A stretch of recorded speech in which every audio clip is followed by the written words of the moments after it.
আসসালামু আলাইকুম। দেখুন এখানে অনেক সদাই, তারপর আমি বলতেছি বিস্তারিত। পান সুপারি, মানে পান খেতে যা যা মশলা লাগে সব। তারপরে এখানে উস্তা, আলু, চিড়া, মুড়ি, তারপরে হচ্ছে আগরবাতি, গুড়, স্যাভলন সাবান, ধূপ, তারপরে হচ্ছে গিয়ে নুডলস, তার সরি এটা নুডলস না, সাবান।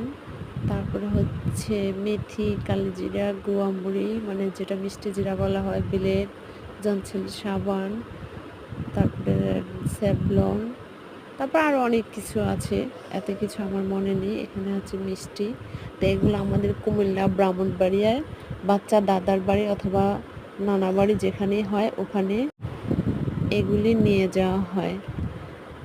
কোন কোন দেশে এই রিচুয়াল আছে বলে যাবেন?